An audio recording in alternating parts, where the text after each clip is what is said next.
Hi Taurus, welcome to your January 2020 tarot reading. It's Raina here. I have created a special spread in honor of the new decade, and so I'm going to be putting out the cards. I've been waiting for this train to go by, and it's like, I don't know, hopefully after I'm done laying out the cards it will be gone, because it's getting on my last nerve right now.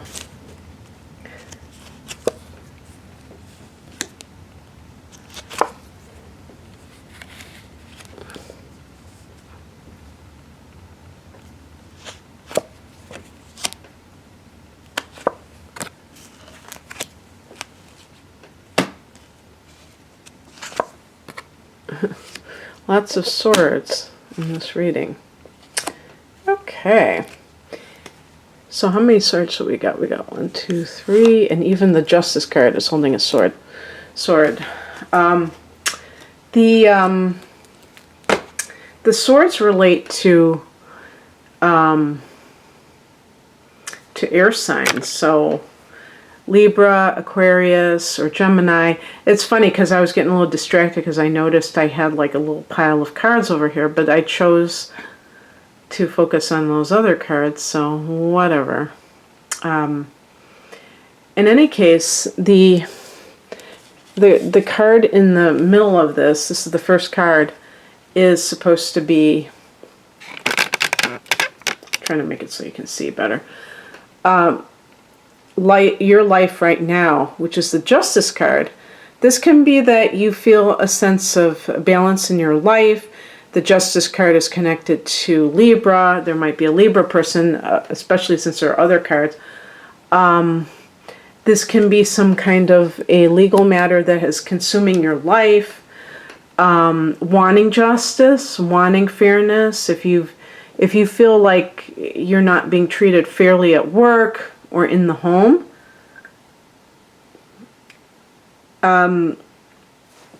What brought you to this point?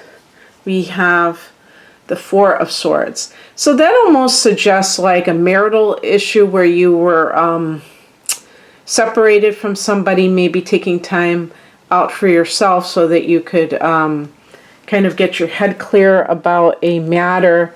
And, you know, like if you were in a marriage and it wasn't happy and you're trying to sort things out, and then you decided to go through with the legal angle of it. Or also in the case of like a maternity leave, anything, the Four of Swords is something where you're taking time out to rejuvenate. So I would even broaden it to be maternity leave or health, what do they call those, medical leaves and things in the workplace, and maybe feeling that you were getting treated unfairly, you lost your job because of it, or something along those lines, and then you sought legal recourse. So those are possibilities, and if you look at it from other perspectives, anything that you have kind of like taken time out to sort out in your mind, and that has to do with issues involving fairness, that could also be the case. So whether it's like being in a marriage or live-in situation with somebody where you feel like you're doing all the work, and so you just kind of like distance yourself from that person before deciding what to do permanently, because they go, what you can expect in January. And just like I said, I was just saying deciding, and then here I get a card, the Two of Wands. Anytime you get a card where the two is involved, it can be having to make a decision about something. And this may even be about relocation, and you may be like, I want to just get as far as I can away from this, because even though I tried to kind of distanced myself, I wasn't far enough. And, there are so many possibilities of what type of relationship this can be, whether it's professional or personal. But, so here's another train that is going by. I think this is a commuter train, though. What crosses you is the Ten of Swords. This is a card of betrayal. So, basically, Taurus is a sign where you tend to be possessive of your partner. So easily jealous, not wanting to share the person with somebody else, and not necessarily even with other romantic rivals, but it could even be like with family members and things like that, where you just get like very easily jealous. And so it's very hard for you to kind of like let loosen your grip. And even if there was some situation, like with the Four of Swords, I could see a situation where, let's say you did find out your partner was cheating and you said, I'm going to separate. You may still have a hard time going through with making that decision, as evidenced by the Two of Wands, where you might be like, I'm not quite sure if I want to get divorced. Maybe we can work this out. And I think that the bottom line regarding that is, yeah, maybe you could work it out, but it's possible that you're not really dealing with the seriousness of the situation, that the gravity of the situation. Perhaps even though you may have been feeling a sense of betrayal enough to prompt you to leave, or prompt you to look into legal action, you just can't bring yourself to do it. And you may be telling yourself it's not that big of a deal, but it really is. And, an example of this is like, let's say you did develop some kind of a medical condition and your employer promised you that your job would be there when you got back, and then you got back and all of a sudden everything changed. Well, you know what? I think it's a little bit unreasonable, not on your part, but just the policy itself, to expect that things are going to remain the same, because people, the dynamic between people and things like that, it does change. And when you go back, things may feel completely different, because now there are new people that are, your coworkers may have taken, may have had some kind of like chemistry with this person, and then it's kind of like you just get rid of that other person, and it becomes very awkward. So I know that this is kind of out on a limb, and that perhaps not too many people can relate to that, but I'm just giving one possible example of how this can play out. I mean, it can be like in a personal relationship where you are separating yourself because of a painful betrayal that the other person committed, but you just still can't find it within yourself to want to leave. The advice is the Queen of Swords, which is suggesting that you have to put your feelings aside for the sake of the logic of the situation, which makes a lot of sense, because feelings can really kind of distort the truth of the situation.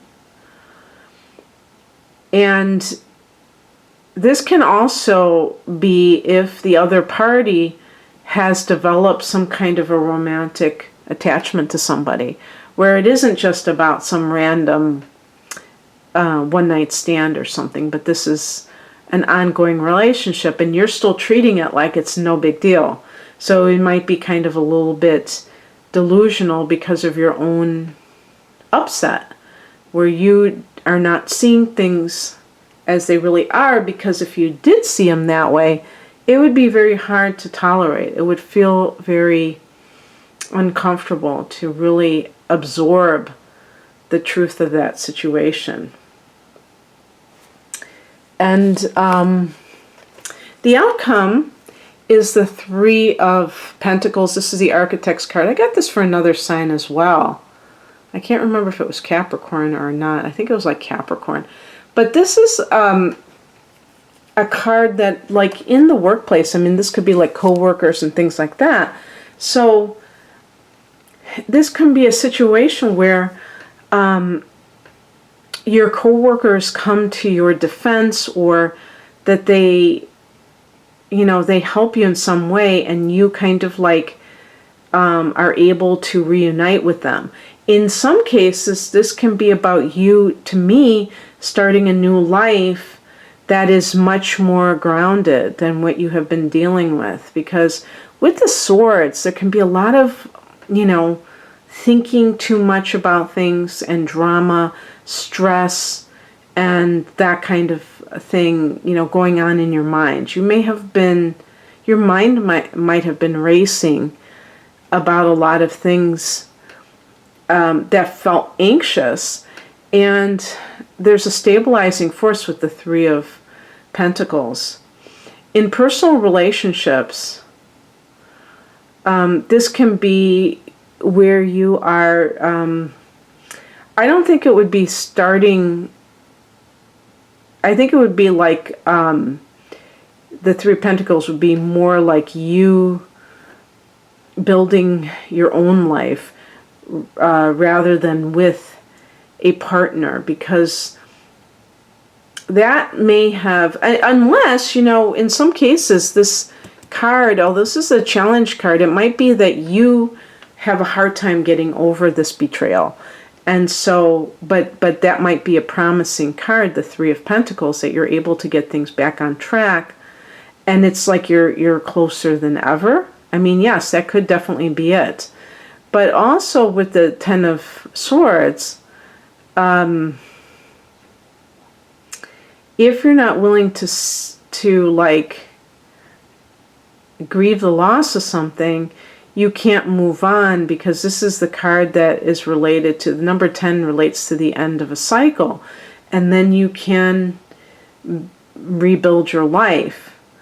With the Three of Pentacles, since you are connected to the Pentacles, Taurus, this is welcome stability. Also, number 3 is for financial abundance in your life. After a lot of strife, a lot of drama and stress. So that's very good.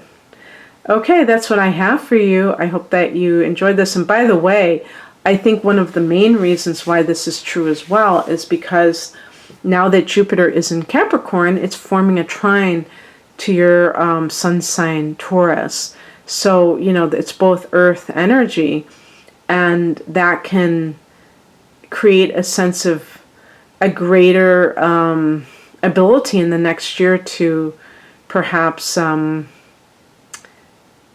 manifest certain things.